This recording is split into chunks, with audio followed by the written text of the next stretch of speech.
ಶ್ರೀ ವಿಶ್ವಾವಸುನಾಮ ಸಂವತ್ಸರ ದಕ್ಷಿಣಾಯಣ ಶರದ್ ಋತು ಕಾರ್ತಿಕ ಮಾಸ ಕೃಷ್ಣ ಪಕ್ಷವಾಗಿದೆ. ಈ ದಿವಸ ಗುರುವಾರವಾಗಿರತಕ್ಕಂಥದ್ದು, ಅಮಾವಾಸ್ಯೆ ತಿಥಿ, ವಿಶಾಖ ನಕ್ಷತ್ರ. ಈ ದಿವಸ ನೋಡಿ, ಈ ದಿವಸ ಅಮಾವಾಸ್ಯೆ ಇದೆ, ಕಾರ್ತಿಕ ಮಾಸದ ಮಹಾದಿನ.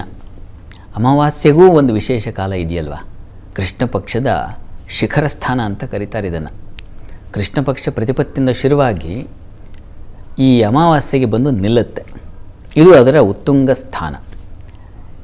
ಇಲ್ಲಿ ಪಿತೃದೇವತೆಗಳ ಆರಾಧನೆ ಮಾಡಬೇಕು, ಪಿತೃಗಳ ಸ್ಮರಣೆ ಮಾಡಬೇಕು. ಕಾರ್ತಿಕ ಮಾಸಕ್ಕೆ ಮುಗಿಯುತ್ತೆ, ಭಾದ್ರಪದ ಮಾಸದಿಂದ ಪ್ರಾರಂಭವಾಗಿರ್ತಕ್ಕಂಥದ್ದು. ಅದಕ್ಕಿಂತಲೂ ಹಿಂದೆ ನಾವು ಆಷಾಢ ದ್ವಿತೀಯ ಭಾಗದಿಂದ ಗಮನಿಸಬೇಕು ಅಂತಿದೆ.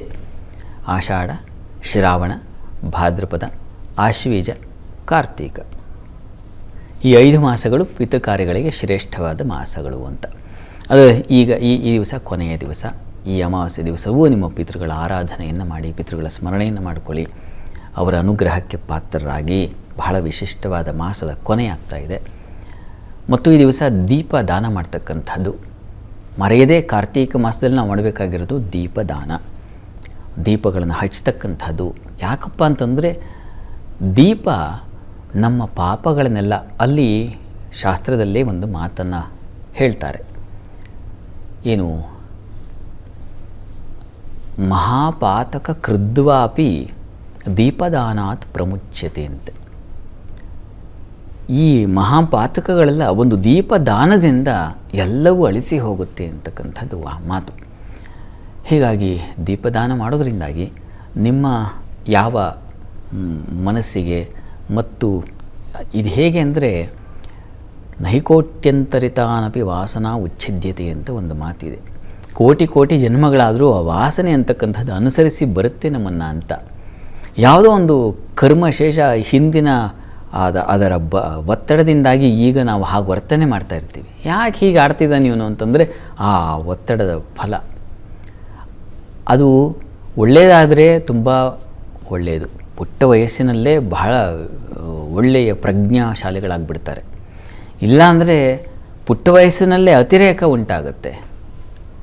ವಿಶ್ವವ್ಯಾಪಕವಾಯ್ತಲ್ಲ ಮೊನ್ನೆ ಅಮಿತಾಬ್ ಬಚ್ಚನ್ ಜೊತೆಗೆ ಮಾತನಾಡಿದಂಥ ಹುಡುಗ, ಅವನ ವರ್ತನೆ ಹೇಗಿದೆ ಅನ್ನೋದು ಇಡೀ ಯಾರ ಮನೆಯಲ್ಲಿ ನೋಡಿದ್ರು, ಯಾರು ವಿಚಾರ, ಇದೇ ಚರ್ಚೆ, ಸುದ್ದಿ.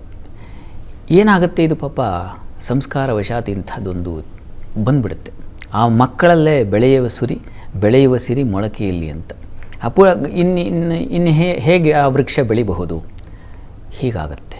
ಈ ಥರದ್ದೇನಾದರೂ ನಿಮ್ಮ ಮನೆಗಳಲ್ಲೂ ಕಂಡು ಬಂದರೆ ನೋಡಿ, ದೀಪದಾನ ಮಾಡೋದ್ರಿಂದಾಗಿ ಅಂಥದ್ದೆಲ್ಲ ನಿವಾರಣೆಯಾಗಿ ಅರಿವು, ಪ್ರಜ್ಞಾಚಕ್ಷು ಅಂತ ಕರೀತಾರೆ ಅದನ್ನು, ಅರಿವಿನ ಕಣ್ಣು ಅಂತ, ಅದು ಉಂಟಾಗುತ್ತೆ ದೀಪದಾನ ಮಾಡೋದ್ರಿಂದಾಗಿ.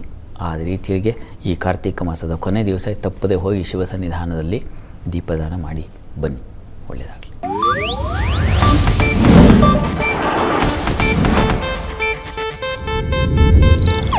ಇದು ಏಷ್ಯಾನೆಟ್ ನ್ಯೂಸ್ ನೆಟ್ವರ್ಕ್ ಪ್ರಸ್ತುತಿ.